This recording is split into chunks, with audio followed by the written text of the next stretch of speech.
Dr. Mishra on this day. About to Professor Nanda. Yes, sir. Thank you so much. Good afternoon, all the participants. Before starting, I would like to request all the participants to please mute your audios and videos. And we are really fortunate enough today. We have with us Professor Dr. Sibanjan Mishra. He is currently working as an associate professor at Xavier University, Bhubaneswar. Dr. Mishra holds a PhD from Department of Business Administration, Utkal University. The areas of interest of Dr. Mishra are the investment, option, futures, swap, finance institutions market, international finance, and so on. And he also teaches corporate finance, asset pricing, energy finance. And Dr. Mishra has published several research papers in Journal of International Repute, like Managerial Finance, Studies in Economics and Finance, Economic and Political Weekly, and to name a few. He also serves as a reviewer to Applied Economics and Managerial Finance. And with this brief profile, I would like to request Dr. Mishra to start the session. Sir, over to you, please. Yeah, thank you, Professor Panda and Professor Nanda, for such a wonderful introduction. Good afternoon to all of you.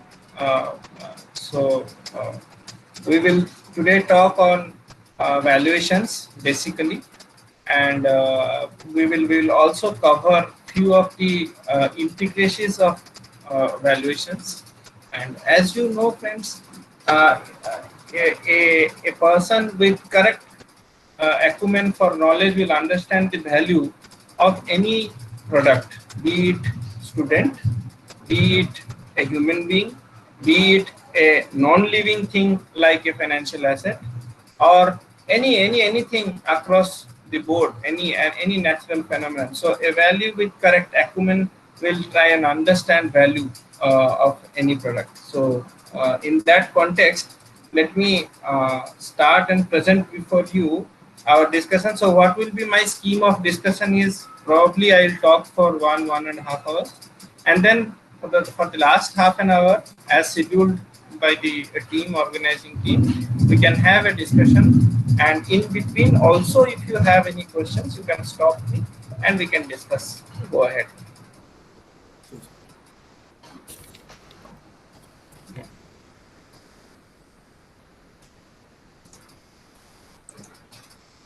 I hope it is visible to everyone. Professor Nanda, is it visible? Yes, sir, it's coming, sir. Yes, sir, it's visible now. Yeah.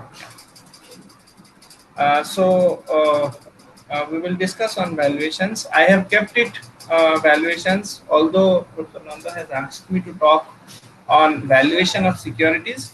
I will first touch upon the general concepts of valuation, and then I may touch upon, if time permits, I may touch upon the greater detail of valuations. And during this course, we'll also try and understand few of the basic terminologies used, as I am told that more and more number of participants are basically students. So I have kept the things absolutely simple, and I have not brought in the advanced level valuations, which is practically used in the industry. Although I'll give you some glimpses on it. So this will be my scheme of presentation. Basically, I have kept it short with very basics. Although valuations is a very broader aspect, so I try to touch upon few and restrict my discussion to theories only, and few examples of numbers we can try and understand towards the end. So Indian meaning of value. So as I am told that we do carry Indian ethos do carry a lot much of value. So what do we actually value? We value the ethos, right? So Indian, that's the reason why we call the Western ethos are completely different. They are valueless and so on and so forth. But in Indian context, we say that Indian ethos are completely valuable. Indian learnings are completely valuable. So what is the value? We'll try and understand in the context of India. as per given in the, I'll discuss about the upcoming developments in the valuations arena in Indian context. Then premise of valuation, purpose of valuation, why valuation is important, what is the scope of valuation, and then we'll discuss something on valuation of securities, which is the main topic of discussion for today. So let us start with the quote that a value has a value only if its value is valued. So it's a difficult statement because there are so many types of values being talked about in this statement. A value has a value only if its value is valued. So you need to understand the value. You need to have that right acumen to interpret the value. Then only you can understand the value of an asset. Basically, asset you can take it upon to any kind of living or non-living. Even in today's world, a friend of mine who visited us last month told that now the IPL tournaments are also valued. So IPL teams are also valued. So if you are the owner of say Chennai Super Kings, so that's Mr. Srinivasan who holds the team named as Chennai Super Kings, wants to sell that team, and he wants to value what is the value of his team. So that even can be valued in today's aspect of valuation. So that is the broader aspects or the length and breadth of valuation that can take upon. I want to restrict our discussion in the context of Indian, and that too in the business context only. I do not want to take you to the other aspects of valuation. I want to keep it in the context of business. So government realized.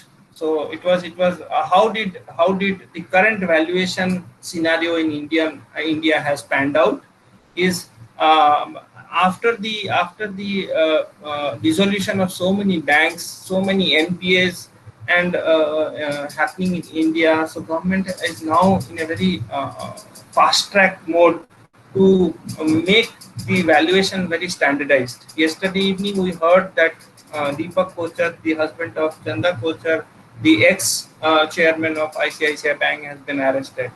It's a very obvious news. It is only a matter of time which got it delayed. So he was about why do you know that it was illegal transfers or illegal monies being transferred to his company without any valuation of the assets of that particular company.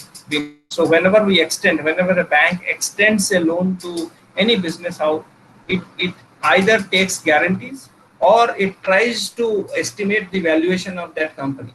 So if the valuation of the company is adequate and it covers the loan amount, then we can say that the bank will safely extend that loan. Without proper valuation, if you extend the loan and suppose the company gets liquidated, then you will not find the value in it at the minimum value which can repay the loan also.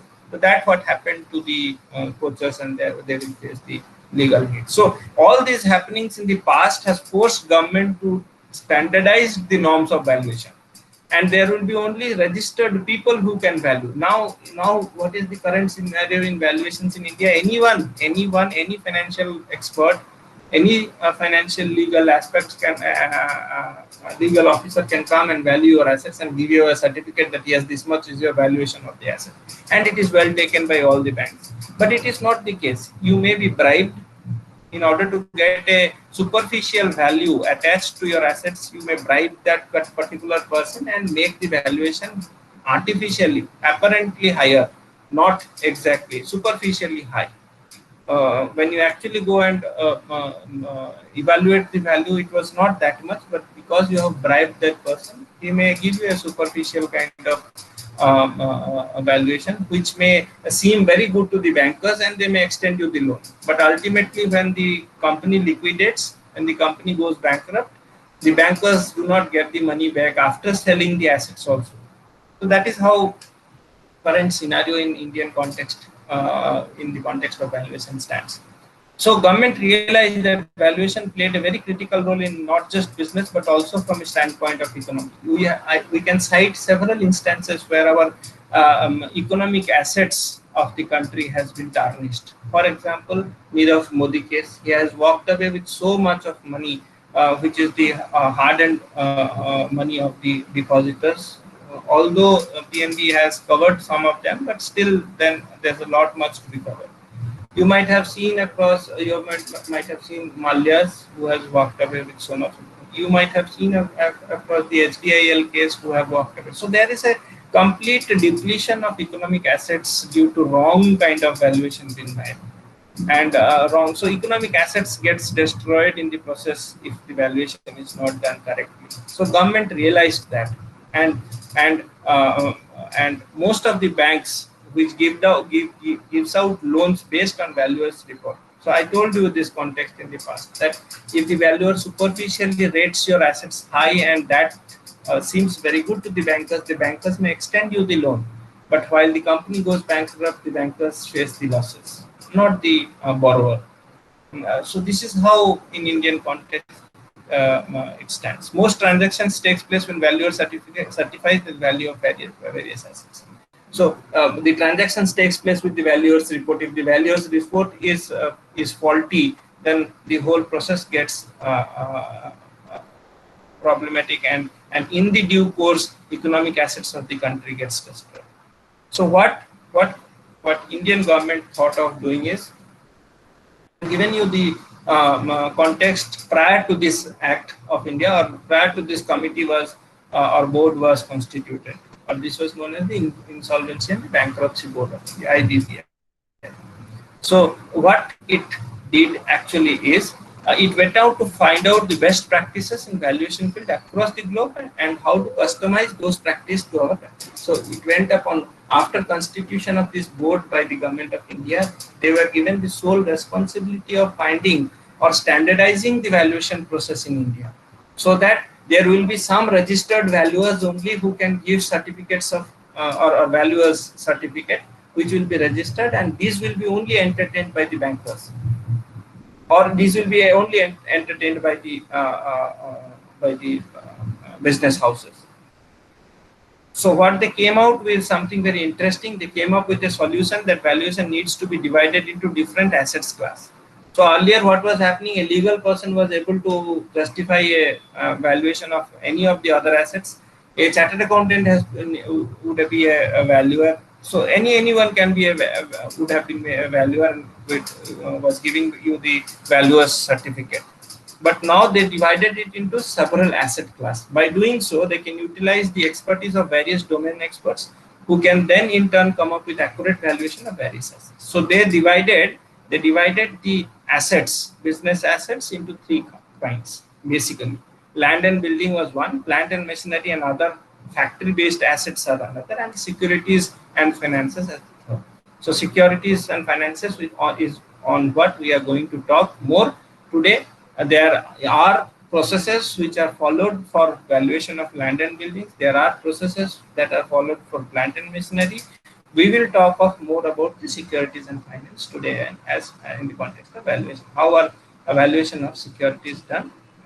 Although before that, I will give you some other details on valuations of securities as well as for others also.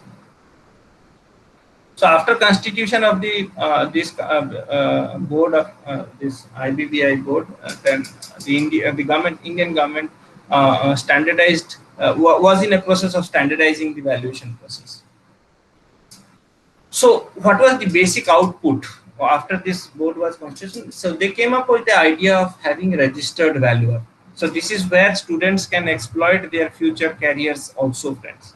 So that is the reason until and unless you get motivated, तुम्हारे लिए अगर कुछ नहीं है, then why will you hear this talk of 90 minutes talk or 60 to 90 minutes talk? Why will you hear? So I thought to tempt you with some of the things which you can use it in your career as a career prospect. So there is a very good requirement, very exhaustive requirement in Indian context, the need for registered valuers. So you can apply for an exam and you can go and become a registered valuer. So came up with elaborate procedure to become a registered valuer. Registered valuer is a new term which will become household soon. So they are telling this is in a process. This domain of valuation is not very well acclimatized in the Indian context, but soon it will be. So you will come to know that, like you go for MBA, like you go for chartered accountancy, like you go for CMA and other courses, you will also go for registered valuation courses. So they are trying to set up they are coming in contact with many of the universities who float this course as an additional course, and these people gets the certificate of registered valuers, so they can be future registered valuers, and all the valuation process has to be done through these registered valuers. Now, earlier what was happening, a lawyer used to come and do the valuation, a chartered accountant used to come, a normal person, a science graduate would go and do. So the top bosses of the companies can go and do the valuation, and that valuation reports was accepted. Now government told enough of that kind of processes, we will not follow that. Now we will standardize it through the evolution of registered valuers in Indian context. So IBB has been working with all the relevant government and non-government stakeholders to align their laws and policies in such a way that wherever valuation services are required, they must use the services of registered valuers registered under IBBI only. So whoever now onwards needs any kind of valuation has to approach this. So there is a very bright career option also, friends, if you become a registered valuer with due course of time. So that's a very bright, and that is the reason why I wanted to give it in the very start of the session, so that by understanding the rest of the part, you will get a glimpse of what actually valuation, the profession of valuation will be for you if you choose this as a career opportunity. So just to start, this was still the motivation part. I was trying to motivate you all students to also see this as one of your career options in the context of valuations, not only for securities, but also for other assets. So now I am coming down to few of the basic discussions of value. So I was told that you maximum participants are students. So I wanted to go very raw and basic first. So what do you actually mean by the term value? Value has different connotations in different contexts actually. So when we talk value in use, is for a person who derive by usage of an asset in consideration. So it is very much obviously when you ask a student that how do you feel if you wear a Nike shoe, versus if you ask a student how do you feel if you use a Sri leather shoe. So he will always give you the value of that. This is a good one, this is light one. So you'll always try and associate some amount of value to your Nike shoes because you have purchased it for 9999 and not for 2999.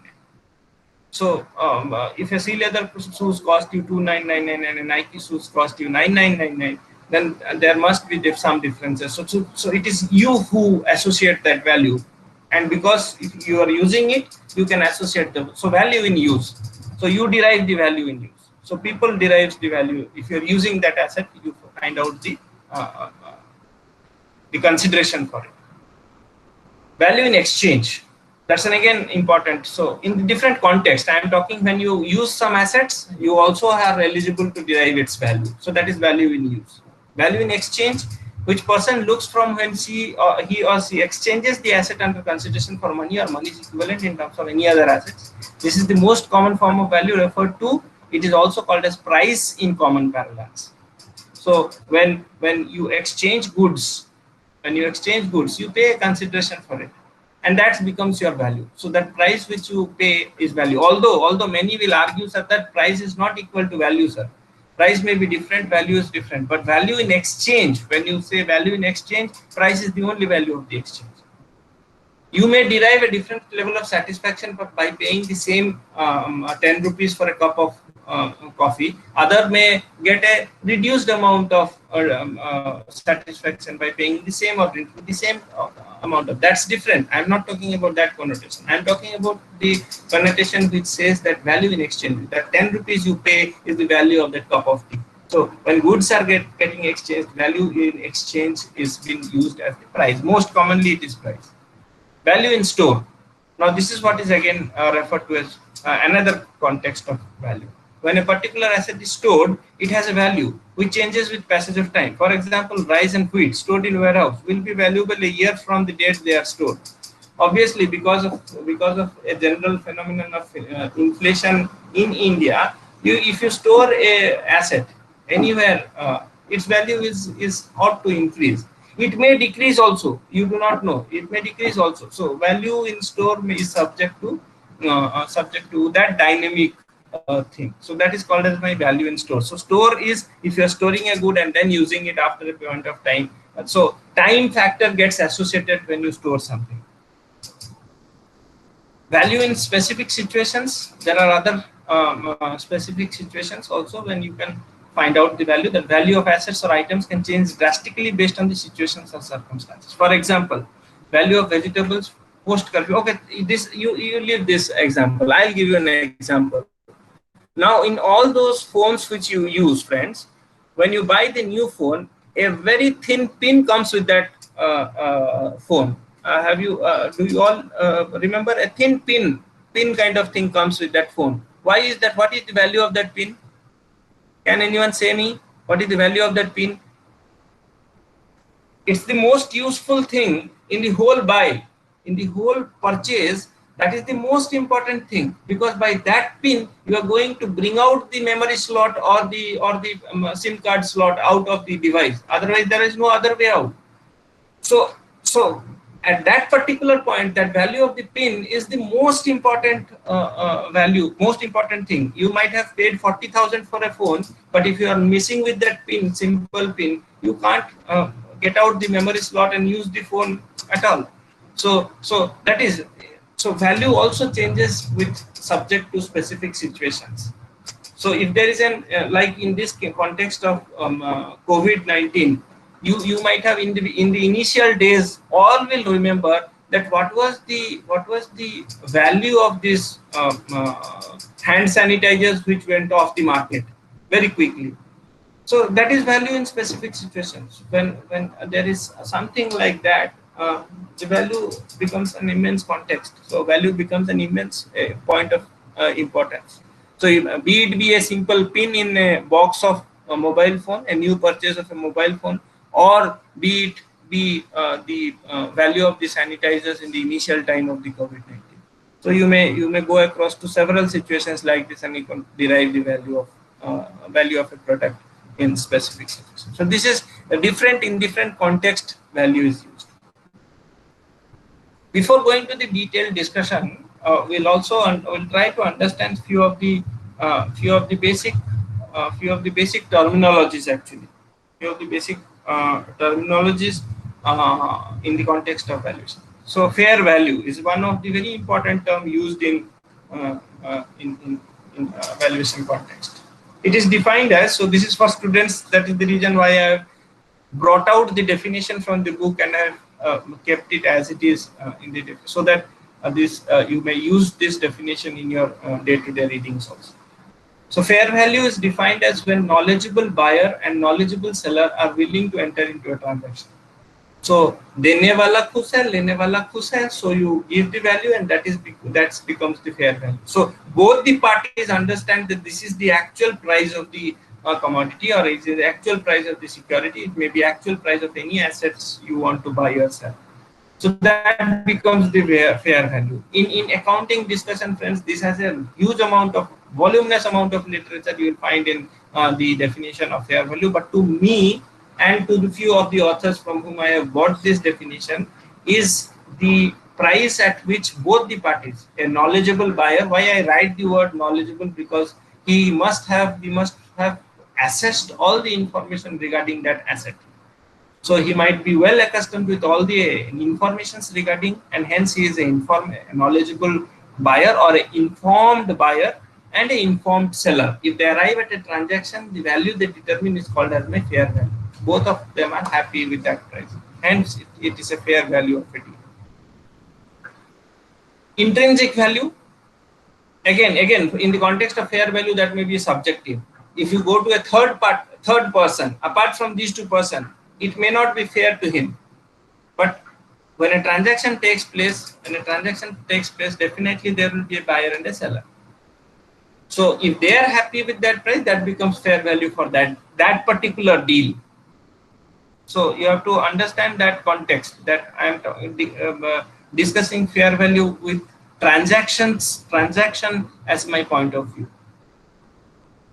Intrinsic value is the value referred to as true value of the asset arrived at by factoring both tangible and intangible factors of the underlying.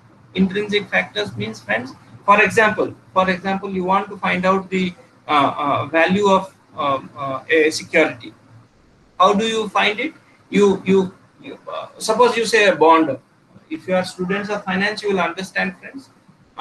So if you make a bond investment, suppose you are making a bond investment. Now, bond has certain characteristics such as it will give you a guaranteed amount at the end of its life. Guaranteed amount. Suppose the bond's face value is 100 rupees. That 100 rupees becomes the guaranteed value which you are going to receive from the issuer at the end of the or maturity of the bond. But suppose if the bond's lifetime is 5 years and the face value is 100 rupees and current price is say 97 rupees, so you pay 97 rupees now. After 5 years, the issuer to whom you have paid 97 will give you back 100 rupees.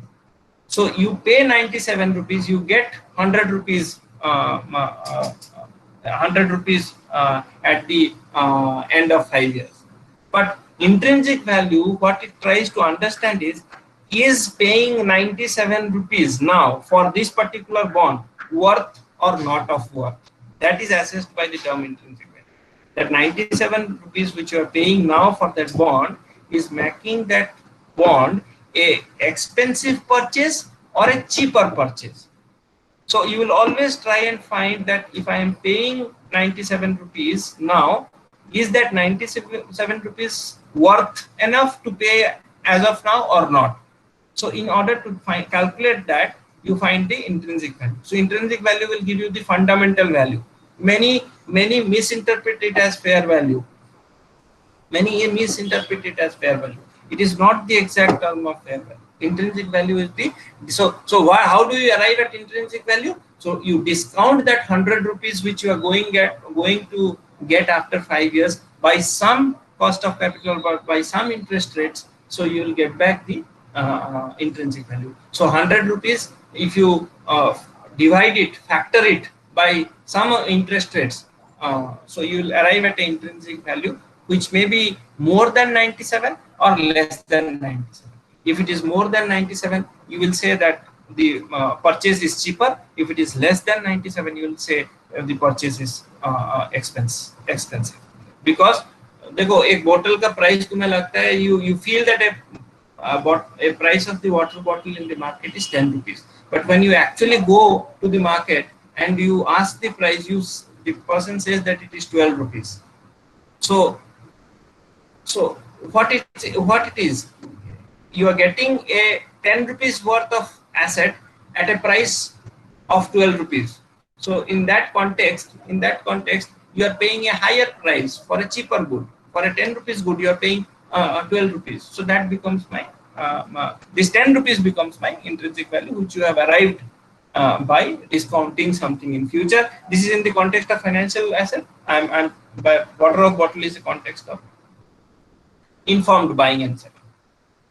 The third one is called as my investment value. Is the purchase price of the investor. It is also referred to as the historical cost in the accounting parlance. Investment value is when have you purchased the asset. Suppose you purchased your mobile phone for 10,000 rupees, that becomes my investment value. So that is what investment value talks about. Synergistic value is the value arrived out by using the combination of two assets. For example, bread and butter has a more combined value than standalone. Khali butter khaoge or khali bread khaoge. That has a different meaning altogether. But when you combine it, the value of a sandwich, a buttered sandwich becomes different. So it's also referred to as marriage value. Marriage value means when you combine two or more assets, so the value increases vis-a-vis their standalones. Market value is the value at which the asset can be sold in the market at present time. So that becomes my market value. Very logical. There's nothing much to discuss. Legal value is done, arrive at, which is tenable in the eyes of law. If the law says that no value is this much, that becomes my legal value. So most of these NPAs which has happened to Indian banks are under legal purview, and they are fixing the legal values too.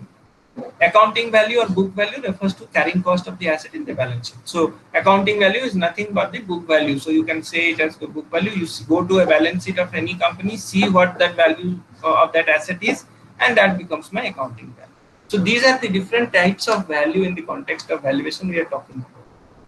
Some may be useful for fixed assets, some may be useful for securities, some may be useful for more than two assets in the context of synergistic value. Some may be important for the buyers, some may be important for the seller. So all the aspects of valuation revolves around any one of these values.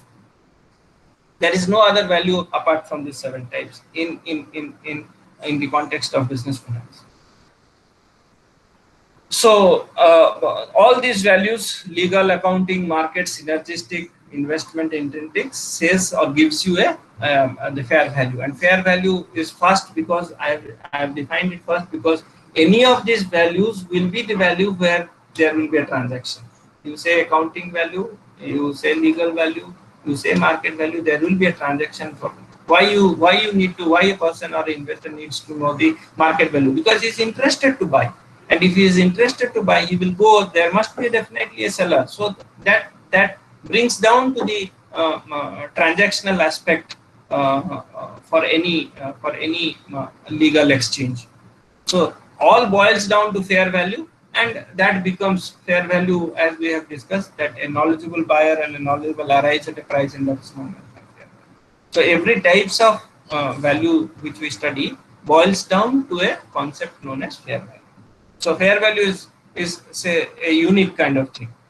It may be synergistic, it may be investment, it may be intrinsic, it may be market, it may be legal, it may be accounting. Now we are going ahead to the premise of valuation. Why? What is the scope of valuation? So let us go and see what is the premise of valuation. So again, why I am saying all these things, theoretical things, friends, because once you understand the basic concepts behind valuation, then only the numbers will have some meaning. Until and unless you understand why valuation is important, what is the scope of valuation, what are the different types of values, other valuation will carry no meaning actually. So premise of valuation discusses about what we commonly call as basic presumptions. This enables a valuer to value the asset, and the party getting the valuation done can reliably carry out transactions and the values so derived by the valuer. So why is valuation important, friends? Because that is the cost, that is the transaction value where both the party can reliably transact upon, and the valuer and the intermediary is the valuer. So the premise of valuation revolves around a very important characteristic, the protagonist of the whole story, who is known as the valuer. So the premise of valuation revolves around the protagonist who is known as the valuer. They are beautifully spelled out in the framework of IFRS. So the premise of valuation is very beautifully discussed in the context of IFRS in accounting context. One is called as my going concern. Many might have studied this going concern concept. I hope everyone, if you are a finance graduate or a BCom graduate or even a BBM graduate, can understand what do you mean by a going concern. So how we fit in valuation in the context of going concern is one of the fundamental presumptions of bookkeeping is that a company or a specific legal entity is expected to continue its operation in its near future. So that is the definition of going concern. This helps the valuer to derive value factoring the usability of the asset in consideration. Supposing you say that it is a going concern. Going concern means it will continue to stay in its operation for near future. So what a valuer needs to do, he needs to understand what is the productivity of these assets. Suppose I want to understand what is the cost of cost of the plant, current market value. So you will call a valuer. What he will try to do, he will try and assess the usability of that asset. So if that asset is possibly used in or is in productive mode in the near future, then he will start valuing it by factoring. Factoring means by discounting the amount of sales that asset is going to make in future. It also facilitates in arriving at depreciation or amortization of assets over a period of its useful life, thereby ensuring accuracy of value year on year. So, if you have studied the context of depreciation, that every fixed asset is subject to depreciation, and if that fixed asset is valued, depreciation has to be taken account of. Otherwise, it is not a perfect value, or it is not a fair value, or it is not perfect intrinsic value of that asset. So, a valuer who is valuing a going concern, assets of a going concern, needs to keep these facts in mind before. Next context or scope of valuation is in the context of liquidation. Suppose the company is violated, the going concern context is violated. Suppose the first presumption, that was my going concern, we do valuation with the aspect with the assumption, or therefore this is just like an experimentation, friends. No one in the world can give the value of a asset exactly correct. This is all an experimentation. And before you do any kind of experimentation, you need to have certain assumptions. You need to have, so you ask a science graduate, you ask any person, before you do any kind of experiment, you need to set a base of assumptions. So whenever a valuation is done, a valuer has to keep certain things under assumption. So one, he may assume it that the company may continue to stay in its operation for near first, that is the context or scope of valuation in the going concern context. Second is, if this going concern gets violated, meaning that company is not going to stay in operations for near futures to come. The moment going concern gets out of the picture, all the assets are required to be valued at their disposable or resale value, because that asset stops the productive value in it. It will not again get functioned to produce goods and services what it ought to in the past. So going concern takes into account that productive value of the assets, and discounting that value, you arrive at the value of a asset in a going concern. But in the context of liquidation, you can't do, because the productive value of the asset stops then and there, because the company is getting or the company is winding up. So the assets will not be further used in order to have its productive value being determined. So a valuer has to take a completely different route in order to value such assets, and that route is called as my disposable or resale value. So now time has come to sell that asset in the market. What is its disposable amount?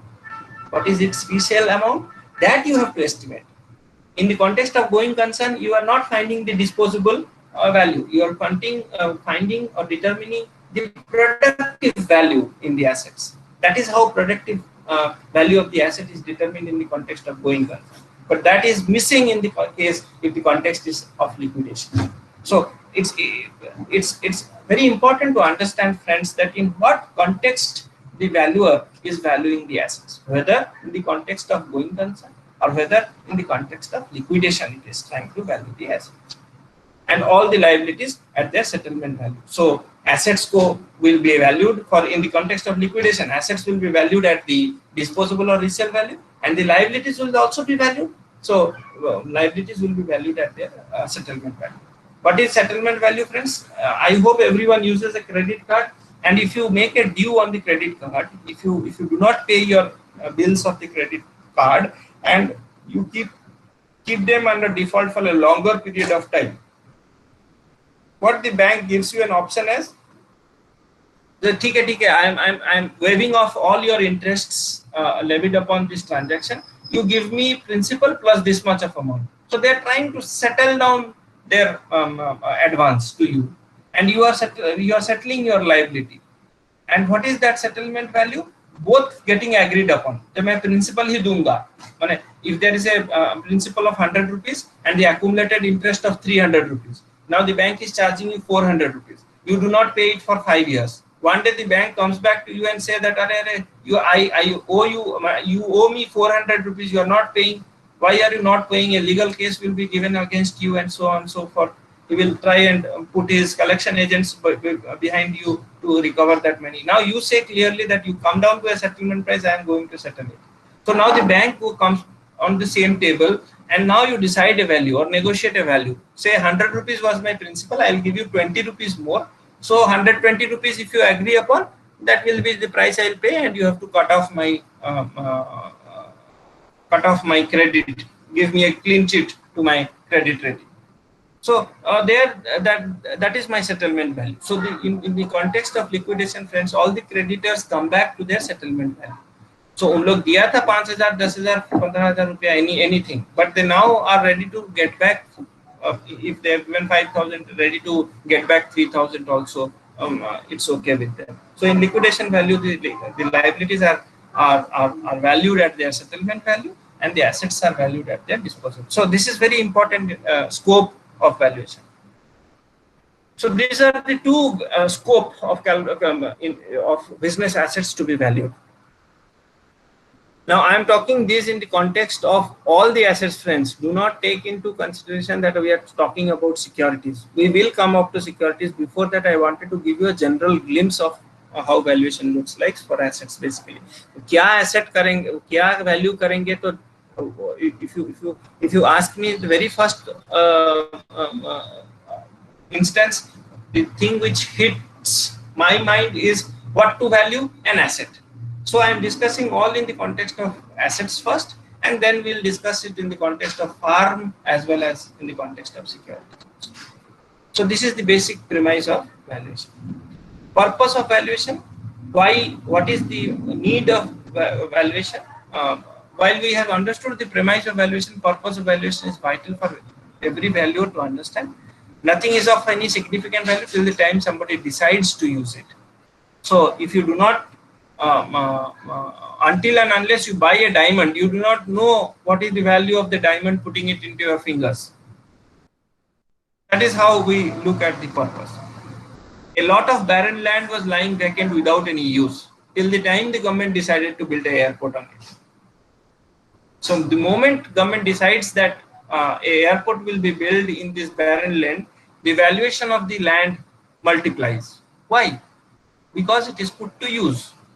Why a mere stone, a diamond, a mere stone becomes so valuable when it is put to a queen's finger ring?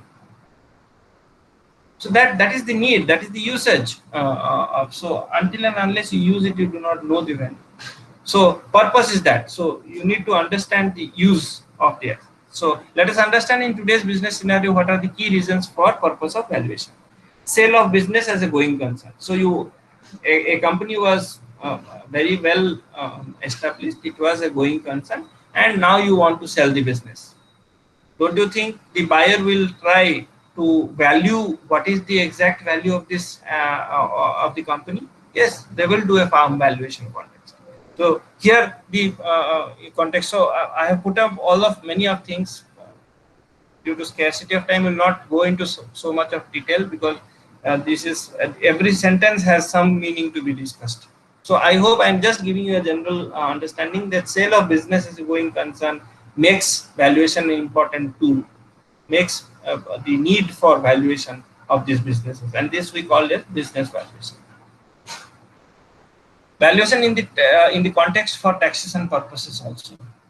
So while you are doing a business transaction, taxes get emerged, and for that also valuation is essential in order to settle tax authorities with the correct kind of valuation. Business valuation for liquidation purpose also. So valuation is also important for a liquidation purpose. And one more important aspect of valuation is undervaluation and overvaluation. There are also few concepts of valuation which merit consideration when we are understanding the purpose of valuation. Undervaluation is what? I have given you a discussion on it while we are discussing the intrinsic value, but still I will repeat because it is one of the important concepts of valuation. Undervaluation is when the value of the asset arrived is lower than the value at which is currently reflected in the book. Suppose the currently reflected in the book value is 100 rupees, and the asset arrived is say the buyer is ready to pay only 80 rupees. So actually the book value of the asset is 100 rupees, but the buyer is saying that I'll only buy that asset if you give me at 80. So here the context of undervaluation comes. This may sometimes happen due to wear and tear, reduction in market value, technological obsolescence, and so on. This is in the context of asset science, asset valuation. Overvaluation refers to a situation where the asset value is more than the book value. This would happen mostly for older assets which have tendency to appreciate in value. Examples would include land and building. So overvaluation may occur to only these things, land and building, and not to other assets which are exposed to wear and tear. But land and building, because they are scarce in resources, as an economic asset, they are very scarce. Land is of course a scarce asset. So the valuation and it is very obvious that prices of scarce assets will always rise, and hence they appreciate. So it becomes a context of overvaluation. Land ka value 100 rupees book mein hai, but when you go to sell it, you get a 500 rupees for that piece of land. So it is overvalued. So now we are coming. So understanding this much of context in the so if you go to my scheme of things. So basically, we have understood the meaning of value. We have understood the premise of valuation, and we have understood the purpose of valuation. Now let us go and understand a bit on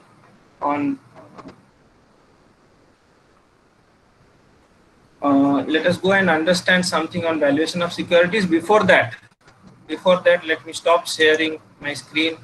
I'll come back to my screen again.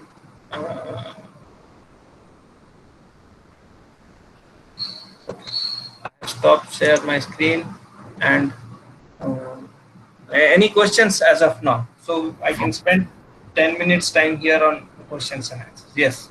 Any questions from our participants? Up to this, any questions you can ask? Sir, can you explain about the valuation of taxation? Valuation of? Sir, about the tax part. Oh, okay. That is the purpose why valuation becomes important in the context for the tax authorities. Suppose you go for suppose a company has to pay taxes every year on its profits, okay?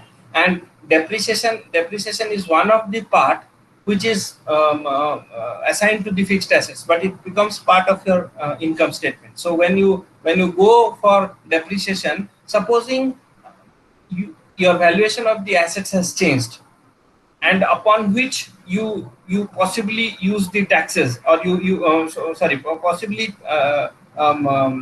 calculate the depreciation. Say for example, the book value of the asset was 100 rupees, and the depreciation rate was say 10% each year. If I am saying depreciation rate, so 10 rupees is my depreciation, and you have brought it into your income statement, so your profits gets reduced by 10 rupees, because depreciation is a expense you show in your income statement. So your profits gets reduced by 10%. Hence your taxes also gets reduced by 10% because your profits have reduced by 10%.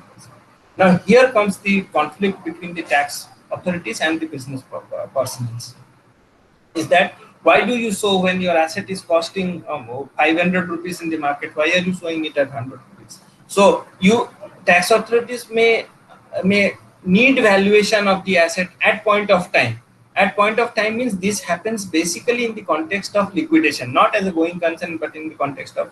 So when in the context of liquidation, the book value ceases to exist. So the last financial year's financial statements are taken, and they are being now estimated. So book value is derived from the last year's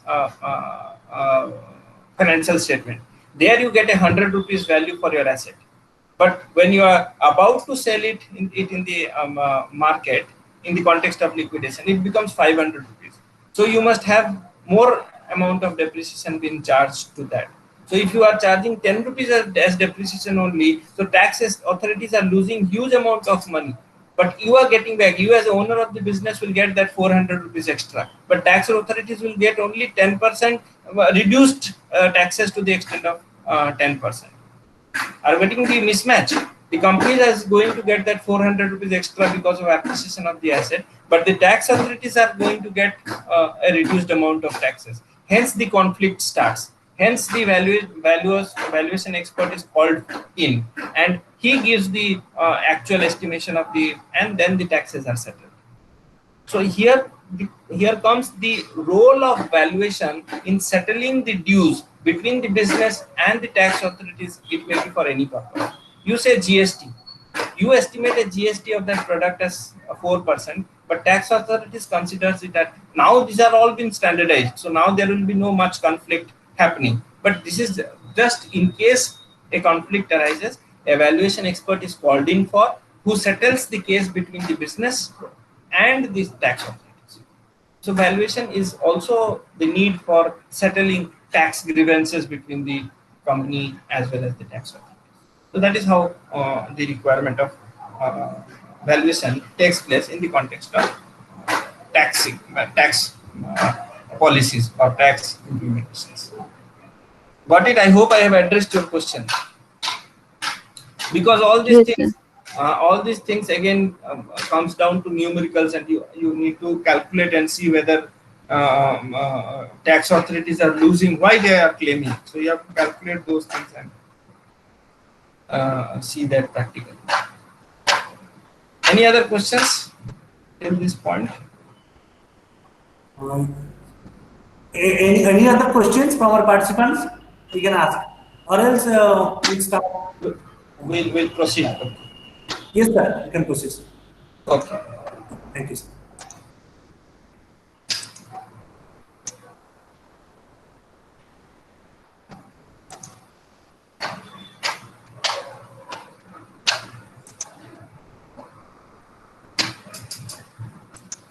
Okay, so henceforth we'll discuss on financial securities only, valuation of financial security. As of now, I was discussing about assets as well as businesses at large. But basically, the first two categories, land and building and plant and machinery, was discussed. Now we are coming down to the third classification as per the IBBI code, IBBI of the structure of division of assets. So the third one is of financial securities and finances. So we are going on to value the valuation of security, see how the process actually takes place. So let me go and make you understand the very basic philosophy for valuation of majorly financial assets. Many investors, now I am talking not for any buyer or seller, I am talking on the context of investors now. Many investors believe that pursuit of true value or fair value, which we have discussed, based upon financial fundamentals, is a fruitless one in markets where prices often seem to have little to do with value. What is the meaning of this statement? Many investors believe that the pursuit of true value is baseless. There is no true value of any asset, of any financial asset. Now, friends, before I go to valuation of securities, let me give you a very basic definition of financial asset. If I try to understand, can anyone tell me what is the definition of financial asset? How do you understand the definition of financial assets? Can anyone tell me how do you understand the definition of financial, or if you are asked what is the definition of financial asset, what will you reply? This is basically to my students, participants, and not to the fellow colleagues if anyone participates. This is to my students who are appearing or who are present for this. Can any student reply how do you understand financial asset? If you are asked definition of financial asset, what will you reply?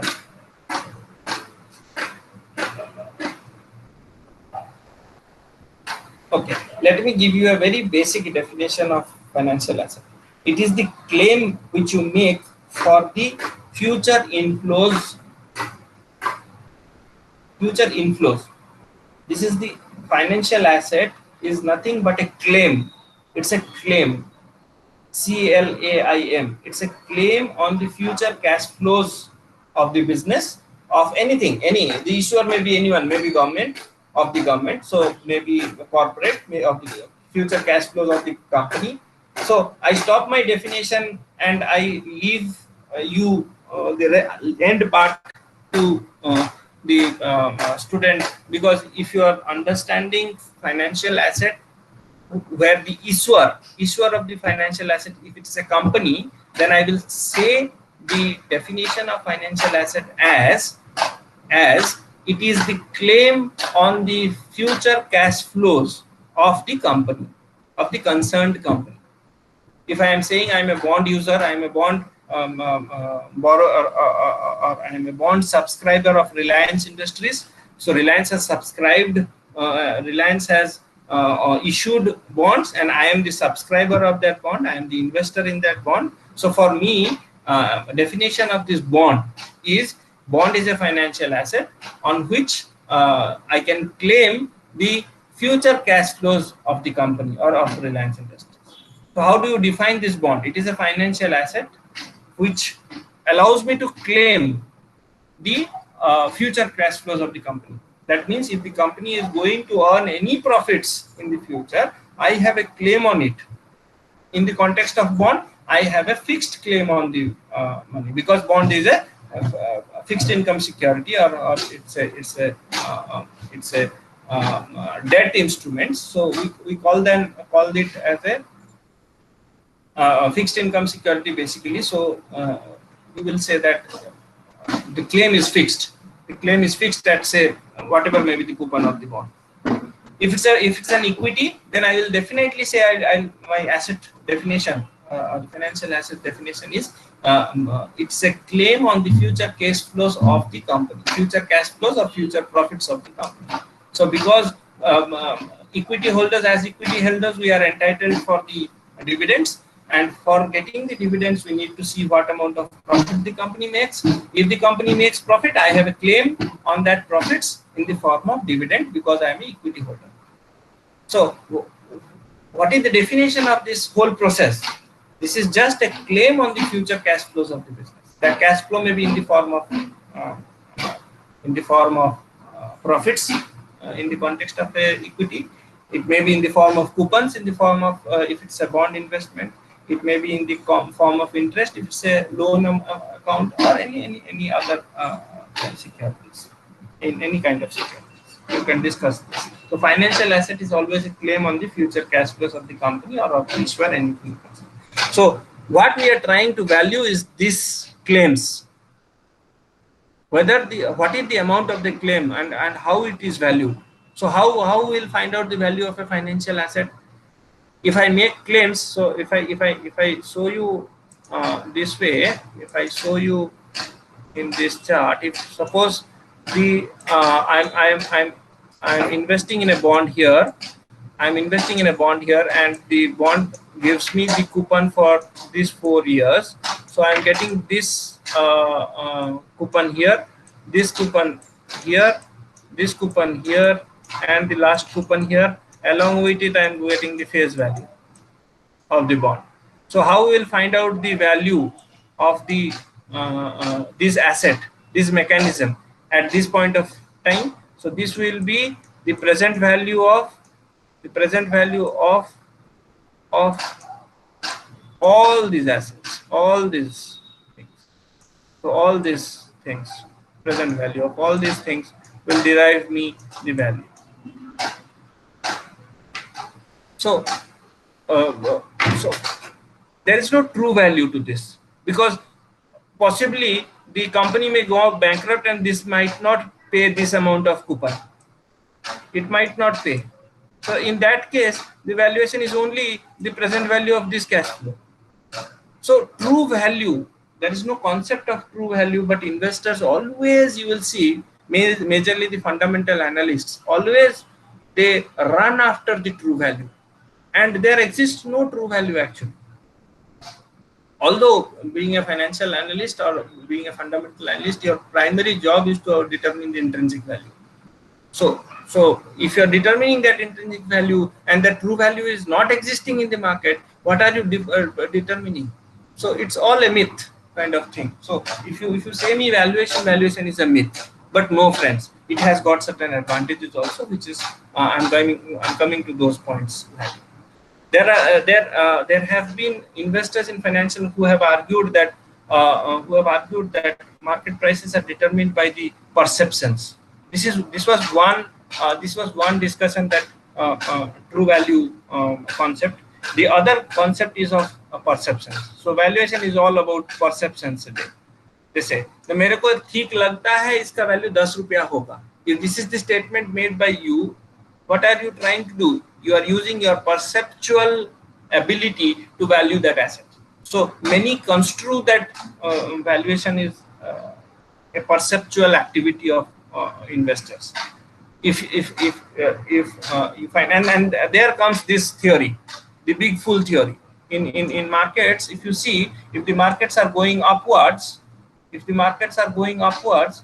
every price you will see a buyer buying this asset. This is buyer 1. So he becomes the seller here, and there enters a buyer 2. He becomes the seller here, and there enters a buyer 3. So what do you think? Who is the greater fool? This one, or this one? None of them, because you will find up here again, if this third buyer wants to sell, there will be some buyer standing. So this greater fool theory never ends in stock market. So that is the reason you will see during the market peaks also, if you go to the securities market and want to sell your asset, you will find a buyer. That particular buyer doesn't understand the markets are overbought and you should not buy it. When markets are overbought, you should not buy any asset. You must keep your cash very confined to yourself. You must sit on your hard cash when markets are at its peaks. But because this market peaks cannot be determined, because this activity is perceptual in nature, नहीं मेरे को ठीक लगता है ये price मेरे लिए ठीक है. So that tendency brings about that foolishness in investors, and that is called as my bigger fool theory. So this always operates. So he makes a profit. Possibly this person, after buying, the whole market crashes and he becomes the loser. So he becomes the greater fool. If it reverses from here, then you say this B3 is the greater fool. If it reverses from here, you say B2 is the greater fool. So this may be possible in the context of. So perception matters, but they cannot be all that matter. Okay, perception, that ठीक है activity, that ठीक है वाला concept works, but it doesn't work all the time, and asset prices cannot be justified by merely using the bigger fool theory. So if you say, for me this is the right kind of price, I may not, as a valuer, I may not agree to this price, because for me it is overpriced. As a valuer, for me this is overpriced, but for an investor this is a fair price. So perceptions matters, but that is not all. And the last statement is very important: asset price cannot be justified. Why? Because if you bring in the context of justification, this is overpriced, I should not buy this asset at this price, but there will be a buyer who is standing and who buys the product. So it cannot be justified. It is right for him, that price is right for him, but that price is not right for a valuer, maybe, or for some other investor. It might not be true for them. So it cannot be justified. Whatever may be the price or value of the asset, it is always justifiable by someone and not justifiable for others. So either way you can argue. Misconceptions about valuation. So there exist many misconceptions or myths regarding valuation. Few I'll discuss. Valuation is an objective search for true value. Very objective. 15 रुपए ठीक लगता है, 17 रुपए ठीक लगता है. My objective is very, my answer is very pinpoint. 15, 17 मेरे को ठीक लगता है. The cost of this asset must be 17 rupees. So I'm very pinpointing. So that's not always true. All valuations are biased. The only question are how much and in which direction. So all the valuations, are biased. If the biasness is more, then the valuation will go completely wired. It will be completely a vague concept if the valuations are biased. Hence all these past loans, Deepak Kochar landing up in a custodial remand of the enforcement directorate is all about the biasness that ICICI Bank made about the valuation of the company he holds.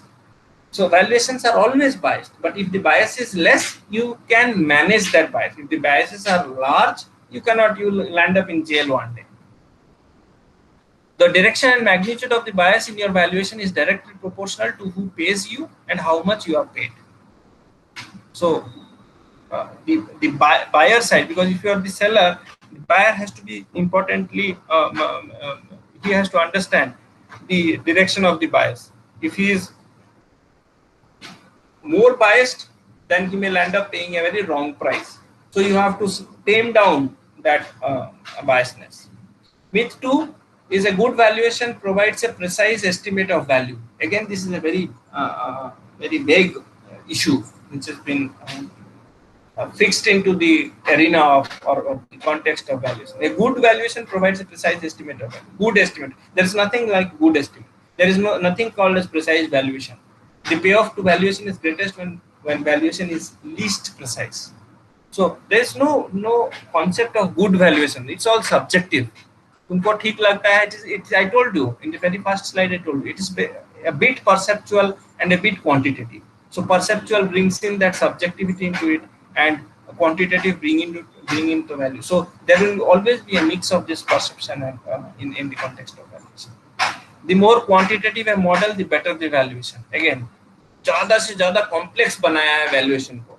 The valuation is not you say ना valuation models बना रहा हूँ, DCF model बना रहा हूँ, ये double stage model बना रहा हूँ, triple. You might have all studied this double stage, triple stage, H based of H index of or H based models of valuation. So these are all advanced techniques of valuation, but none of them are true and fair or exact.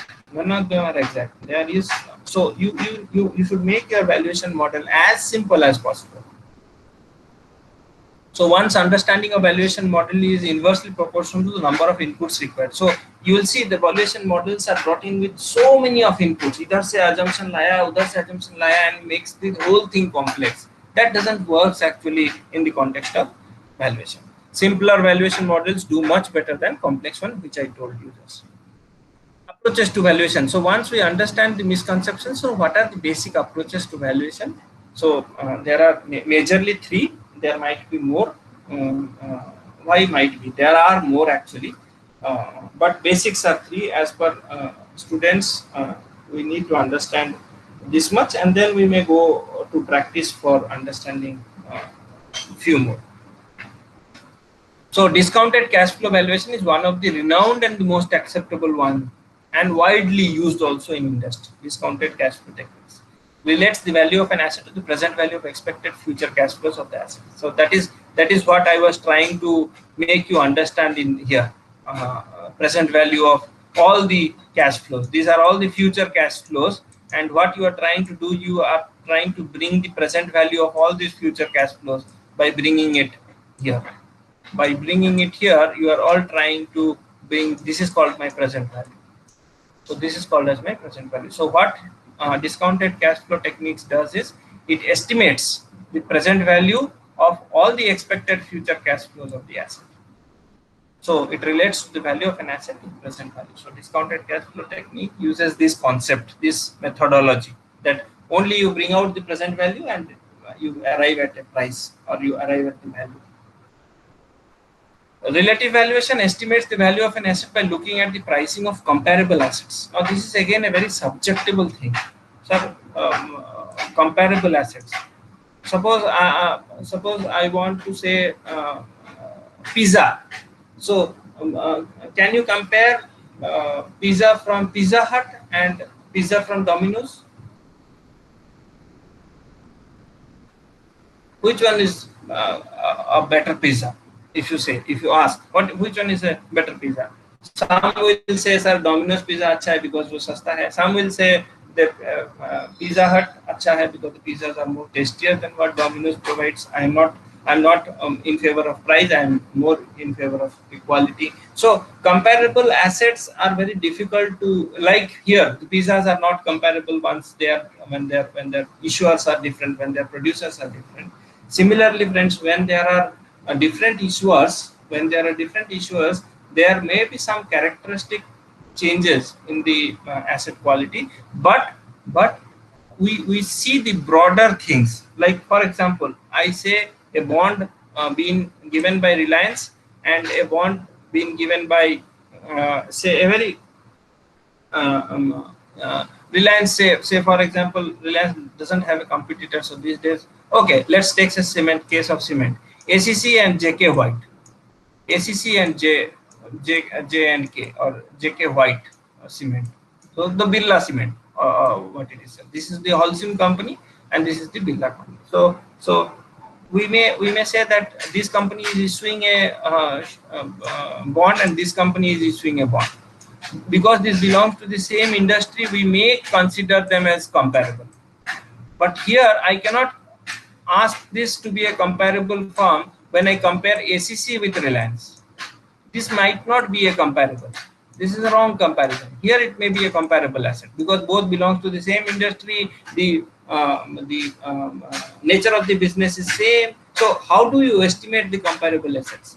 When comparable assets, we have to take certain features into consideration. It basically depends upon the nature of business, and the you can elaborate this into the revenue side of the company, to the expenses side of the company, to the tax paying ability of this company, to the debt servicing capacity of this company, and so on. So comparable firms may be determined under several characteristics of few firms. So relative valuation is used when we have comparable firms and we want to do a relative valuation. As I valued the value of Pizza Hut's pizza as well as Domino's pizza. So if they are comparable firms, right? And so I can take a very quick view on who is superior than whom, or where should I invest into. If I am looking for a cheap pizza, I will walk directly into a Domino's store. If I am looking for a quality pizza, which is long term in nature, which I want to relish, which I want to keep in my memory as I have eaten a pizza once in a lifetime. So I want to go to a Pizza Hut and get a pizza and eat it, so that I can relish the taste the moment I remember it. So that is called as my relative valuation. So the objective of your investments also takes you to what kind of what approach of valuation you will follow. If you are easygoing, fast, you go to a relative valuation. If you are fundamentally you want to see upon the cash flows, you go to the discounted. And there might be a third type, which may be the contingent claim valuation, where uses option pricing models. This is a bit advanced one, friends, because here we do use the option pricing models to measure the value, like for example the Black-Scholes model and so on. We do use in practice also. So this I don't think from a although we teach to our postgraduates, so I do not think whether people take up this issue or not. But contingent claim valuation is also a concept. This is basically in the context of Black-Scholes modeling or the option pricing models. Be it the binomial tree approach or the option price or the Greek and form of pricing models. So these are again advanced things.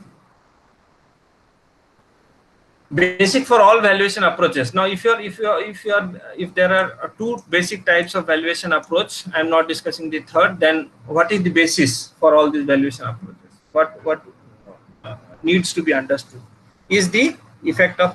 Let me go quickly because we are running out of time. So basically, the market efficiency is studied here in the. So in order to accept a valuation technique, we need to also understand what is the amount of efficiency inherited by the market. So the use of valuation in investment decisions are based upon a perception that markets are inefficient and make mistakes in assessing value. So we say that markets are inefficient and we make a mistake. So we should test whether the market is efficient or inefficient first, and then choose a valuation approach. An assumption, but how and when this inefficiency will be corrected. So this inefficiency may not remain in the market for a longer period of time. They may be corrected. So we must always fall back upon our valuation technique and see that whether the inefficiencies which you took as assumptions in our valuation model are actually prevalent in the market, or they have corrected themselves. Because if you identify some inefficiencies, then you will exploit that inefficiency, and in the due course of exploitation of that efficiency, it sometimes get corrected also. And if you are very fixed with your valuation model, it may take you to biased results. Hence, if there is inefficiency identified in the market, you must be well accustomed, well informed about that inefficiency, and looking for that whether they are getting corrected in the market. If they are corrected, you may take appropriate changes in your valuation models to make the valuation true, or look it at least seems to be true. In an efficient market, the market price is the best estimate of the value. This is given by the efficient market hypothesis, that in an efficient market, the market price is the reflective of all the information, as we have read, or you might have also read that efficient markets says that the market price is the best estimate of the value. So the purpose of any valuation model is then justification of its value. So whatever model you are using, the value you are arriving at must be justified by some model, must be justified by the valuer. So you have to be you have to understand how that things actually happen. So although I have brought in to discuss something about efficient market hypothesis, I'll say you a glimpse of it, and quickly we'll move upon to my major valuation aspects. A market is said to be efficient with respect to some information set, that is IT here. This is my information set. If it is impossible to make economic profits on basis of information set IT. So efficient markets is called as, suppose you get a information, and when you go to exploit that information in the market, the prices have already absorbed that information into it. So there is no mispricing possible in the case of efficient markets. As soon as the information is publicly available, is made available to public, it gets absorbed in the price. Hence, it says that market price is a true reflector of all the information available in the market. Again, let me tell you that what do you mean by economic profits here. Profits are adjustment of risk and transaction costs such as brokerages. So how do you calculate the economic profits, which is your actual return minus your expected return minus your transaction cost. So this is your economic profits. So I'm talking about these economic profits in the definition. So if you're coming across, I'm not talking about mispricing. I'm not talking about exploiting the markets based upon information. I'm talking about a concept known as exploiting the economic profits, whether you can earn economic profits or not. Economic profits are actual return minus expected. You are expecting 10%, you got 12%. And deducting it 1% as transaction cost, still you get 1% economic profits. So then if you are getting 1%, the markets are not efficient. Are you getting my point? So it is very impossible to make economic profits in an efficient market. So let us not discuss more about this. These are again few of the basic things. If anyone is not accustomed with this efficient market hypothesis, it is one of the famous hypotheses or famous theories in modern finance. So you all must understand this.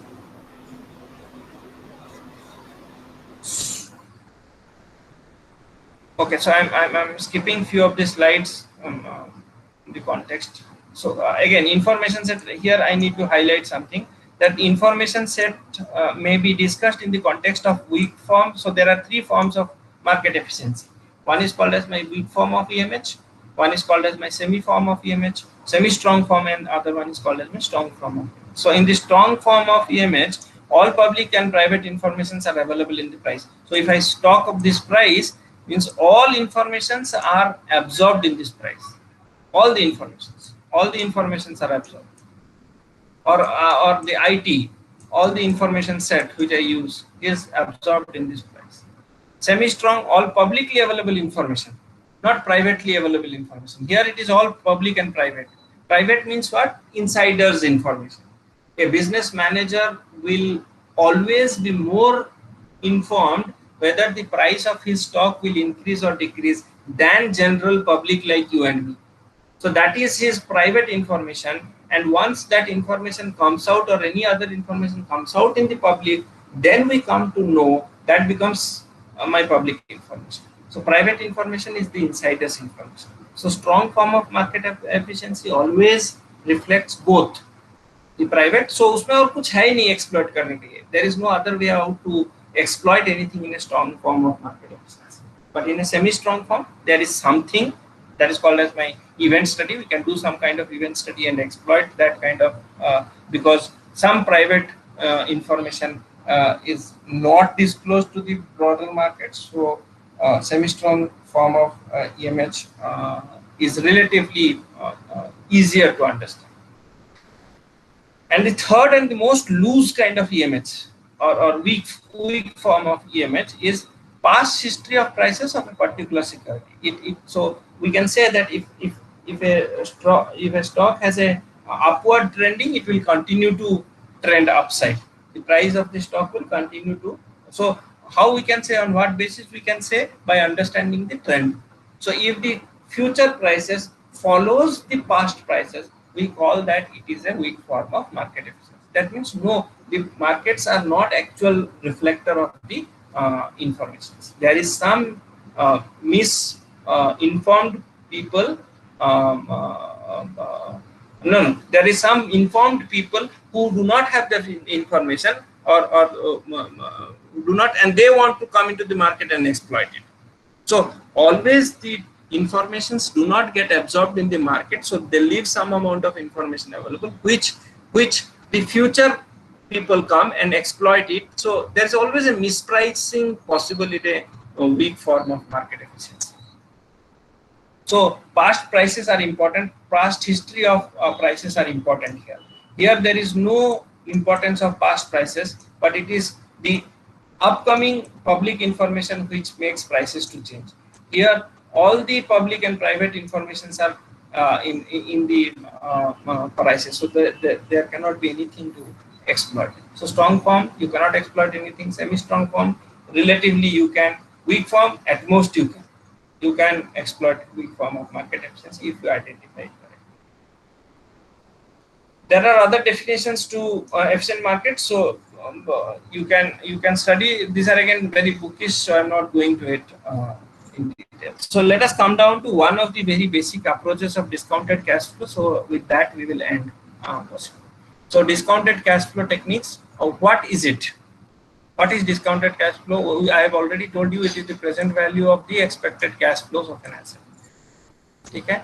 So what is the, so you will see the value of an asset is the present value. So I was trying to define the value of the asset or the meaning of the financial asset from this statement only. So this was the statement I was referring to when I am asking you the question of how do you define a financial asset. You say a financial asset is defined as the claim on the future cash flows. And how do I determine the value? Find out that present value of those claims and you will find out the value of the asset. So one is price, one is value. So philosophical basis between discounted cash flows, every asset has an intrinsic value that can be estimated based upon its characteristics in terms of cash flows, growth and risk.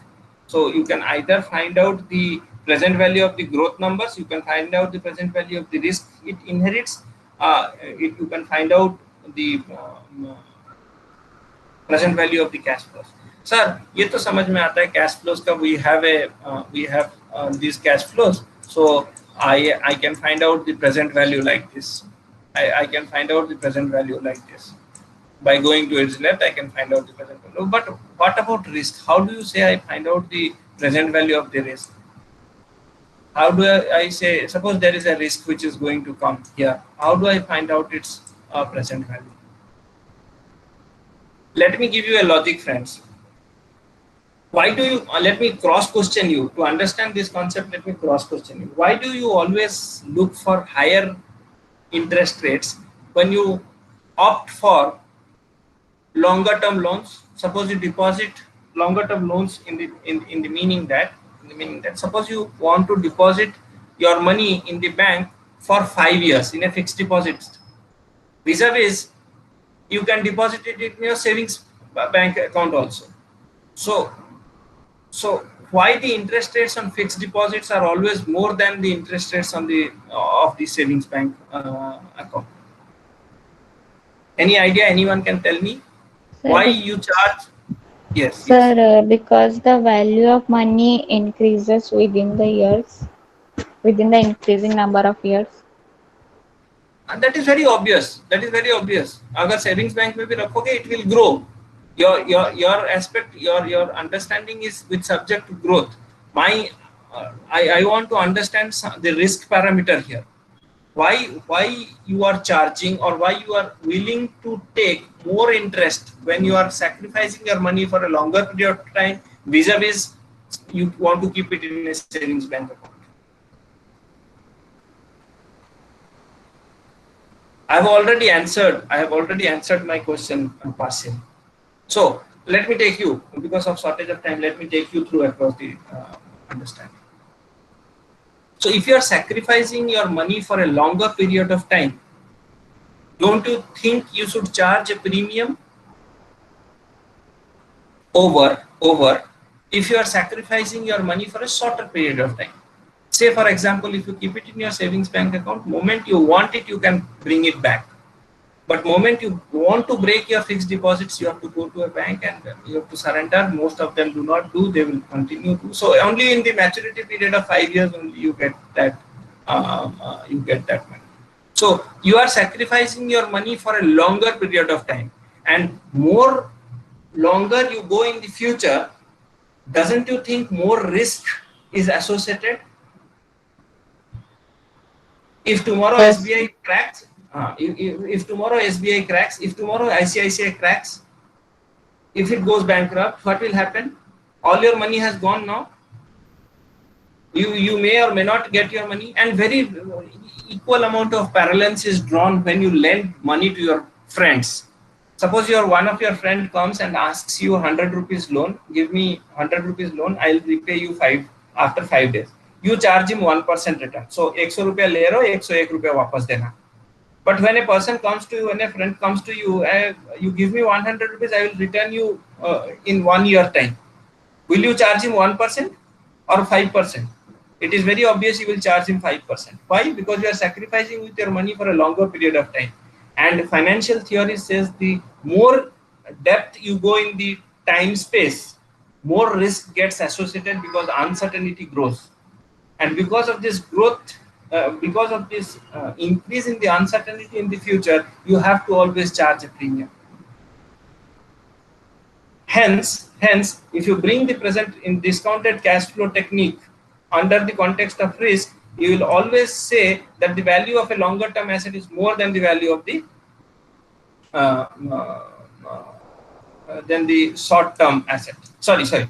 I have the value of the short term asset. Value of the short term asset is more than value of a long term asset.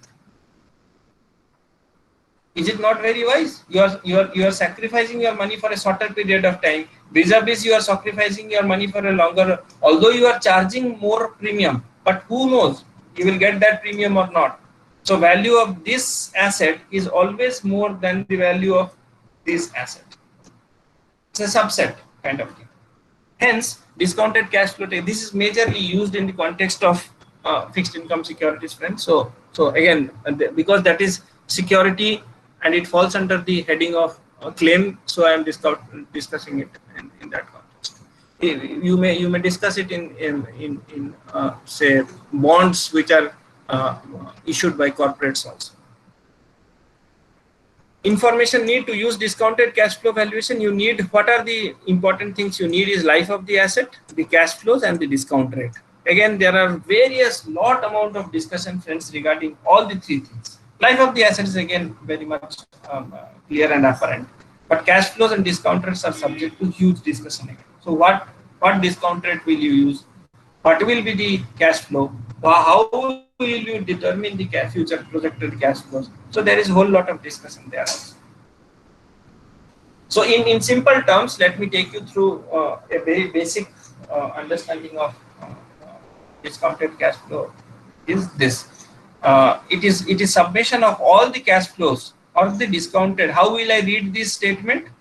This formation is, this is the present value scenario taking place. This is the present value scenario. When you discount it, any cash flow by a discount rate, it says me about the present value. So T will range from 1 to N. So this T will range from 1 to N. So if all the cash flows present value will be summed together in finding out the value. So this is very equal to what the definition we were trying. This is in mathematical form. So this CF is the projected cash flows. R is your discount rate. T is your life of the asset. So here N is your life of the asset here. Life of the asset, you can use T here. So he is using T. CFT is the cash flow in the period T. So every year there will be a certain cash flow, and R is the discount rate. A whole lot of discussion revolves around this R, friends. What kind of R shall we use? So going forward, I want to discuss, although this is just the basic formulation, this is not all for discounted cash flow technique. There are other intricacies. I'm not going to such details due to scarcity of time, and possibly I will cite some advantages and disadvantages of discounted cash flow. Since DCF valuation done right is based upon the assets fundamentally, it should not be less exposed to market moods and perceptions. So it should be less exposed because it is very quantitative. I told you valuation is always a part perceptual and a part quantitative. So perceptual, you cannot do anything. That will remain with the investor specific sentiments. What you can do more about is correct valuation of the quantitative part of your value. So DCF valuation's advantage is it is less exposed to the market. It does not take into consideration any kind of market sentiment into its application. So in this formula, you will not find any parameter which says you about the market moods, market sentiments. Hence, you are in DCF valuation. One important thing is the quantitative part of the value can be rightly assessed. That is one advantage. Second, if good investors buy businesses rather than stocks, like Warren Buffett, discounted cash flow technique is the right way to think about what you are going to get when you buy an asset. So if you are buying assets, not stocks, discounted valuation is one of the best techniques. For example, you might all know that Warren Buffett is an eminent investment personnel in the globe, and he never buys stocks from the market. He always buys part of equity from its owners. So all the companies he has invested in, he invests in the equity, not through market, but through the he goes and buyouts. He searches for such. So he purchases the firms, not its stocks. So there he relies more upon the discounted cash flow techniques because he estimates what will be the projected cash flow. He discounts them, finds that the value is cheaper, and he invests in such value stocks or value equities. DCF valuation forces you to think about underlying characteristics of the firm and understand its business. So if you are trying to understand DCF, so you need to these cash flows which are going to come in these cash flows. In order to understand the cash flow, you have to understand the nature of the business also. For example, you are valuing an asset which is seasonal in nature. Suppose a cement. Will you give a more value to a stock of cement, to a share of cement or a scrip of cement during the winter season where the business demand for the product is too low? You will not give a good value to a cement stock during winters. So you will find the cheapest time to buy cement stocks is during possibly a rainy season. because at that point of time the sentiment towards cement stocks are not that much, and that is the best time to buy the cement stock. So possibly everyone who has cement stock has sold out in the market. Market is oversold. Now is the time to buy. So seasonal. So how do you understand that? And once you also forecast that once winter comes, demand for cement will grow, the sales will grow, the revenues will grow. So in possible upcoming winters and summers, the cash flows will increase, and the present values of increased cash flow will always give me more value. Like for example, this if the values of this cash flow increases, this parameter is directly proportional to it. So value will also increase. But if the discount rate increases, because it is inversely related, your value will decrease. So you should always target to reduce your discount rate and increase your CFs, cash flows. Ideally, it is not under your control, but you should look for such companies who is behaving in such a manner. It is not easy to. And understand its business. If nothing less, if nothing else, it brings you face to face with the assumptions you are making when you pay a given price for an asset. So your assumptions must be absolutely correct while you are doing a DCF valuation. Disadvantages of DCF valuation is since it attempts to estimate intrinsic value, it requires far more inputs than information than other valuation. So more number of inputs are required for DCF valuations. I do not know what level of problems you have done in your classes, but if you involve more and more number of inputs in your valuation, the intrinsic value which you estimate will be more true and fair, but your assumptions, the inputs must be correct. So DCF valuation calls for, it demands for more exhaustive list of information, and that is it's one of the demerits. So until and unless you have a very in-depth understanding of the business, its financials, its prospective financials, you cannot do a DCF valuation correctly in practice, in practical context. These inputs and informations are not only noisy. Noisy means there is some part of error in it, but can be manipulated by the savvy analyst to provide the conclusion he or she wants. So these informations which you are gathering for DCF valuation must be noisy. So it can be manipulated. Because they are noisy, a smart financial analyst may tweak it further. So that was one part of understanding disadvantage of doing DCF valuation. So there are various examples how they can tweak. What are the various options where they can tweak the DCF valuation? Disadvantages. So there are other disadvantages also, friends. Let us go to some other concept, because I want to cover the DCF at least. When DCF valuation works best, when to use DCF valuation? That is an important aspect. When do you use? When you know the cash flows. When the cash flows are well predicted, it can be predicted. Possibility of prediction of cash flows are far more possible than because as I told you, you require much of information for a DCF calculation. But think you want to do a DCF valuation for an unknown stock, unlisted stock, which do not throws upon more information in the market. How will you do so? How will you find the DCF or the terminal values for such stock? It becomes really difficult. So when should you adopt a DCF valuation? When this approach is easiest to use for assets or firms whose cash flows are currently positive, can be estimated with some reliability for future periods, where a proxy of risk that can be used to obtain discount rates is available. So under these circumstances, it is always advisable to use DCF valuation. It works best for investors. This is in the context of business, assets and firms.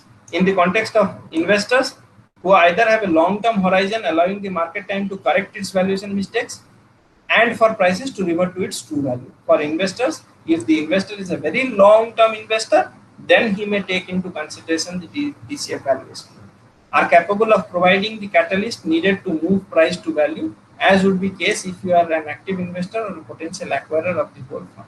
So this is beyond our discussion, because you need to be a HNI, super HNI client in order to convert your price to value means what? You are moving from equity holdings, from just equity holdings to the holdings of the promotership. So you are entering into the promoter holding of the business. For that you need huge amount of money. So this is beyond our general discussion. This may be possible. Many have done it, but this is beyond our general discussion. So when do you use DCF valuation in the context of investment? When your horizon is long. So you are planning for a long time investment, you can go for DCF valuation. The other type of valuation which is prevalent in Indian markets, or why Indian markets, in all markets, so that is the basic approaches of valuation, is relative valuation. What is it? The value of an asset can be estimated by looking at how the market price similar or comparable assets. So you find two comparable assets. If you know the value of one, you can predict the value of other. So first and foremost, you have to find two comparable firms. This is compared to this. You have to say that they are equal in many senses. So if you know the value of this, then you can say the value of this is almost similar. And this is called as by relative valuation. So how do we value? There are several techniques. For example, price earning ratio. So basically these are ratios again you look into for this company, and from that ratios you determine the price of this.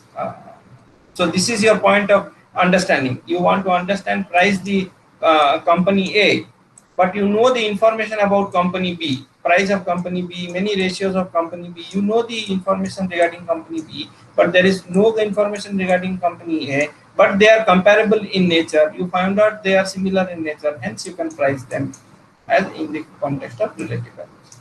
So that is the whole philosophy behind relative valuation. So the intrinsic value of an asset is impossible to find. Here the intrinsic value, because intrinsic value, why it is impossible to find? Because information are scarce in the market. It's an unlisted company. You do not know the company. You do not know the promoters. Still they are doing good. You want to value that asset. How will you do? For example, there are certain companies who doesn't pay dividends also. So the future cash flows are not determined. How will you price that asset? So non-dividend paying stock, unlisted companies, relative valuation is a very comfortable method for comparing. What is the information you need? An identical asset, a group of comparable or similar assets, a standardized measure of value you need, and if the assets are not perfectly comparable, variables to control for the differences are taken into consideration. So suppose company B here is similar to company A, but he has taken much of debt in it.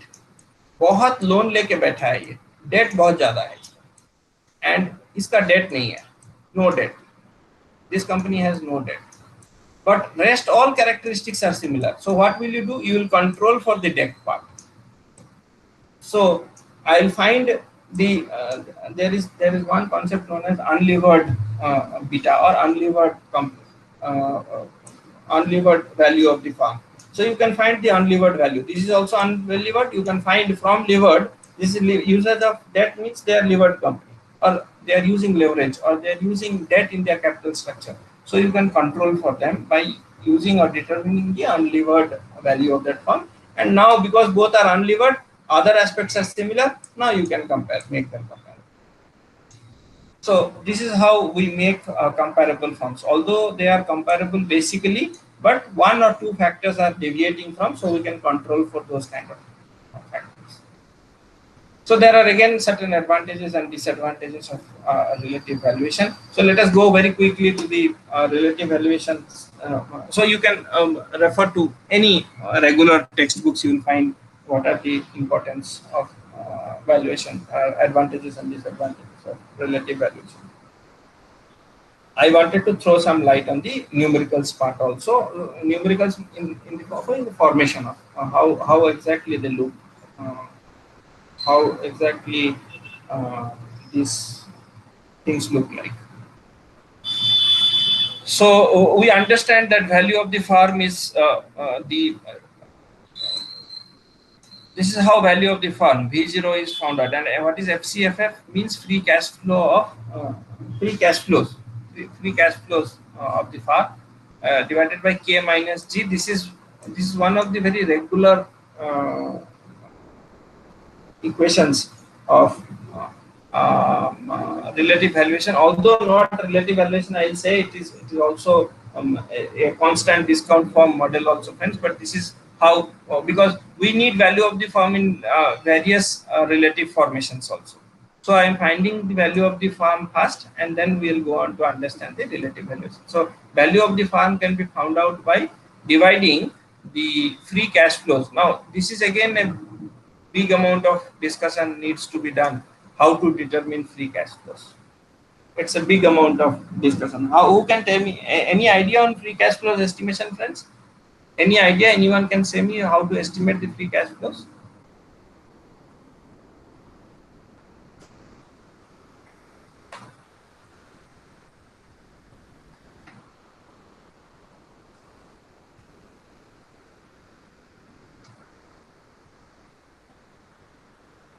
Okay, it is subject to again a very bigger discussion how to estimate the FCFFs for once for the terminal year from where they have almost get constants almost. Let me ask a question here, if anyone can answer. What do you think for a company who has just started operation, and what do you think for a company's cash flows to happen once it has stabilized in the market? Whose cash flows will be constant for a growth company or for a matured company? Whose cash flow will be stabilized, roughly stabilized, or roughly constant, for a matured company or for a beginner company? Matured company. Obviously matured company. Obviously a matured company's cash flows will be more regularized, more standardized. So how do you find out value of firms who have a constant kind of? So this is the technique used for finding out the value of the firm for matured companies. Basically matured companies who have a regular and a constant cash flow. But for a growth company, can you find out the discounted cash flows? Can you predict the cash flows first? When the initial years of Flipkart, when it was growing, would you ever calculate or estimate what is the prospective cash flow which is going to come to Flipkart? Still they are reporting losses. Still now they are reporting losses, but their cash flows were tremendous in their initial years. Once they thought of expanding, they took up huge amount of loans, and then it all became that their net cash flow turned negative. But in the initial cash flows, Sir, it must have their offers and discounts they provided during the initial years of the time, and that time they were very, the customer satisfaction was great. So during that time, I think the revenue increased and sales increased. obvious, So obviously obviously, cash flow so increased. obviously in the initial years they were having a dramatic cash flows, but that was unpredictable. That cannot be predicted. So valuation, DCF valuation for such firms becomes very difficult. There you can only use the relative valuation technique. These kind of techniques are more often used for companies who have almost kind of matured kind of cash flows. So it is also very essential to understand when to use which technique under valuation, because you can't use these techniques everywhere. In the context of all, I hope everyone might have read the constant discount model. Discounted constant discount model. So constant discount model says that you cannot use it for a non-dividend paying stock. How will you find out the dividend? So for non-dividend paying stock, you have to go to a relative valuation or a free cash flow estimation model. Here, you have to come down to this technique for a non-dividend paying stock. So what I wanted to tell you from this is that it is not always possible to use all the valuation techniques for all the firms. It has to adapt to the characteristics of the firm. If it's a growth company, I cannot use a DCF. If it's a matured company, I always should use a DCF. If it's a non-dividend paying stock, I may not use DCF, and I may not use your contingent claim models, valuation models, option pricing models, or I have to always fall back upon my either free cash flow model or the relative valuation models. So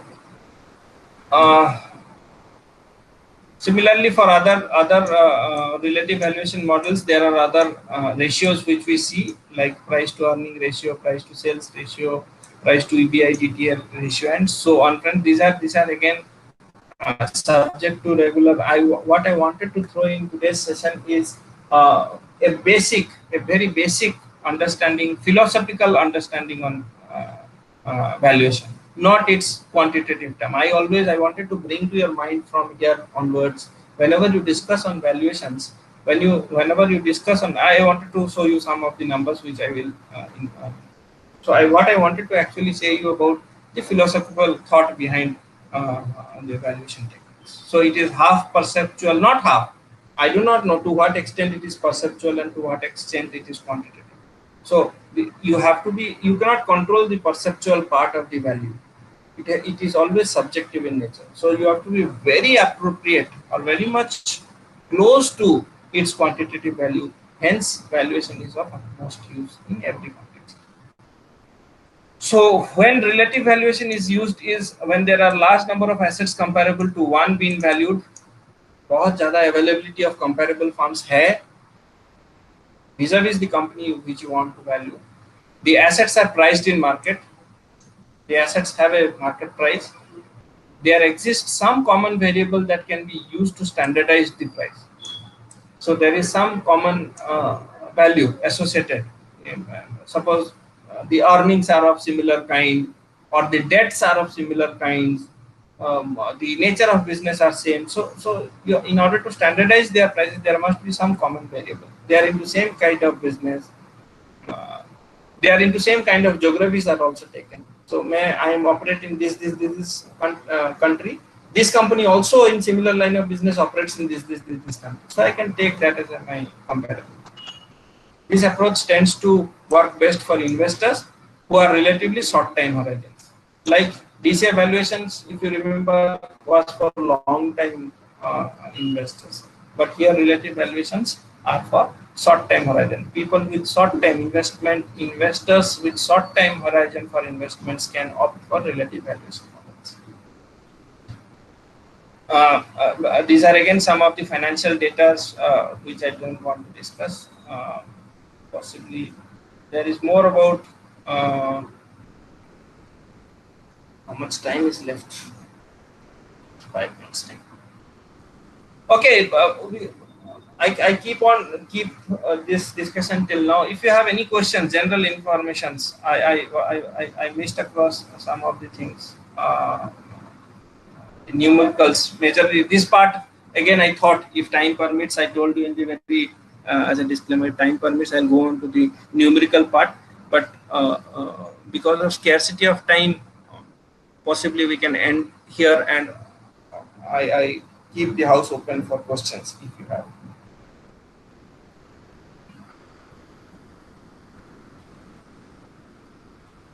Any questions? Or we can take it in some other. Any questions from our participants, because already 5:25, so rest 5 minutes maximum, 5-7 minutes at our hand. So any questions, sir? Should we go for the end of the session, or? No, we'll close it here. You have to arrange a different class for me for going on to the quantitative part. Yeah, no because that's why I'm asking. Any questions from our participants? Last 5 minutes you can ask. Sir is there, because already since 3:30 non-stop sir is deliberating since last 2 hours. So any questions from our participants? Just any general questions are invited. Any questions related to valuation of securities? Any fundamental questions, conceptual questions regarding valuation, or any finance? Professor Nanda, Professor Nanda, all the participants are majorly students. What you told me. Yes, sir. Yes, sir. Majorly students. Yeah. 80% of them are students. But today, I think Okay. less participants are there. Okay. Actually, total 80 participants are there. But today, I don't know because of any reasons they are Acha. there. Acha. Acha. Shall we close here, sir? Professor Yes. Panda, Yes. We'll uh, close. are you there, sir? Professor Panda, sir?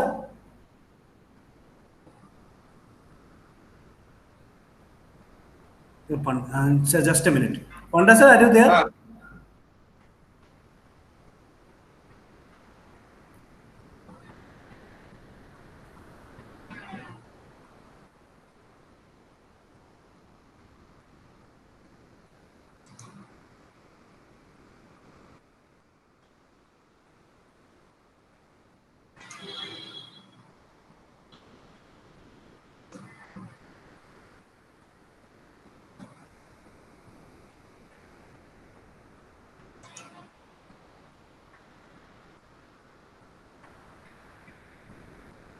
Uh, I think Panda, sir is not there. So, yes. Left. again, any questions from our participants you can ask. Uh, because we are running out of time. It's already 5:30. So definitely, sir might have some other assignments. He's very busy. I know. Okay, fine. So finally, to conclude the session today, really we are so fortunate enough that Dr. Sivanjan Mishra, I requested him to be a part of this program, and finally, sir agreed. And the beautiful session on valuation of securities. And I hope definitely our participants have learned many things out of these discussions. It's a core finance topic, and really the students, the participants who are interested in finance, definitely they have learned a lot of things out of this discussion. And Dr. Mishra, thank you so much for accepting my request Thank you. and to be a part of this session. Core of our heart from our ASBM family. Thank you so much, sir. Definitely in the future programs, definitely in physical also in virtual, we want to hear you in future course of action, sir. Thank you so much from our family, from ASBM University, sir. Thank you. Thank Thank you you so Yeah, much. I also must join Dr. Yes, sir. Mishra to appreciate please. your deliberation. It was wonderful and fantastic. I'm sure things will be more effective for the participants. Thank you, sir. Thank you. Yeah, these are the areas which are the need-based nowadays, but unfortunately, maybe the participation is not that much encouraging. We are also very, Yeah. worried for that. People Yeah, should yeah. come up and, they could have come out with a lot of questions, lot of doubts Yeah, might yeah. there. Yeah. So anyway, I think We'll Thank close you. the Thank you session, so sir. much. track. Thank you. Yes, sir. Thank you all, sir. Thank you. Yeah, thank you so much. Thank you so much. Nice meeting. Okay, we look Bye. forward.